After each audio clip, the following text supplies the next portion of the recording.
दिल्ली नगर निगम के 5 वार्डों के उपचुनाव में आम आदमी पार्टी ने शानदार प्रदर्शन किया है।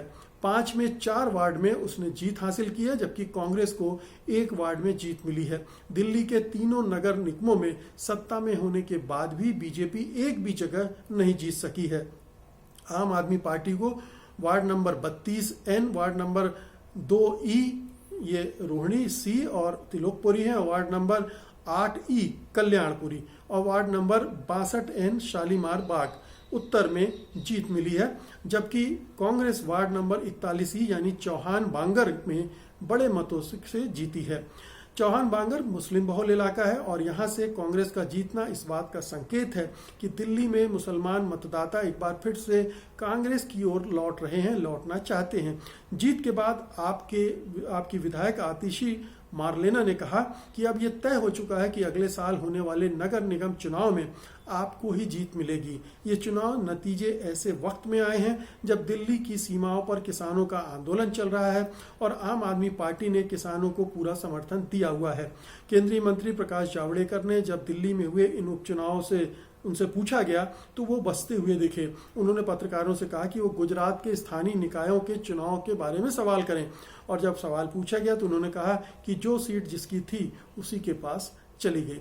तो दिल्ली में महज 5 सीटों का चुनाव था, कोई बहुत बड़ा चुनाव नहीं था, लेकिन ये 5 वार्डों के चुनाव नतीजे भी बहुत सारे संदेश देता है। एक तो ये कि दिल्ली में MCD पर 15 साल से कब्जा है बीजेपी का और केंद्र में सरकार भी उसकी है, पूरी ताकत भी झोंकी हुई है, फिर भी बीजेपी एक भी सीट नहीं जीत पाई है और उसका सफाया हो गया है। दूसरी बात ये कि किसान आंदोलन के दौरान ये चुनाव हो रहे हैं, उनका भी असर इन चुनाव पर रहा होगा और उसका ये एक संदेश ये निकलता है कि लोग बीजेपी से खफा हैं। तीसरी बात ये कि 5 राज्यों के चुनाव होने जा रहे हैं और इन 5 राज्यों के चुनाव में दिल्ली में बीजेपी की हार का भी एक संदेश जाता है कि बीजेपी को लोग पसंद नहीं कर रहे हैं किसान आंदोलन की वजह से और दूसरी वजहों से भी, क्योंकि बेरोजगारी भी बढ़ रही है, गरीबी भी बढ़ रही है, सरकार का अत्याचार भी बढ़ रहा है।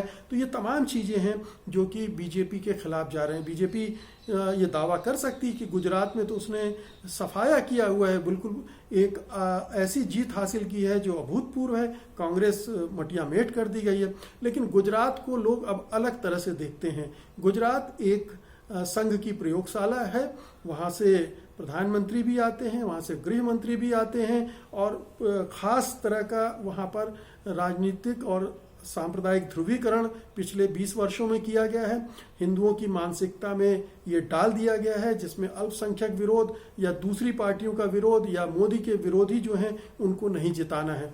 तो वो एक अलग केस है। लेकिन बाकी जगहों से जो चुनाव नतीजे आ रहे हैं उनके कुछ संदेश हैं जो कि स्पष्ट रूप से बीजेपी के नेताओं को सुनना चाहिए और समझना चाहिए कि लोग उसे पसंद नहीं कर रहे हैं, उसकी नीतियों को, उसकी कार्यशैलियों को और सबसे बड़ी बात जिस अहंकार के साथ ये सरकार और उसके मंत्री बात करते हैं और जवाब देते हैं, वो भी एक ध्वनि उससे निकलती है कि उससे बल्कि एक बदमज़गी पैदा होती है, लोगों के दिमागों में भी बीजेपी के खिलाफ एक भावना पैदा होती है। और ये संभावना ये है कि ये नतीजे बड़े पैमाने पर तो नहीं लेकिन एक संदेश का काम करेंगे इन 5 राज्यों के चुनाव में, खासतौर से बंगाल, असम के चुनाव में।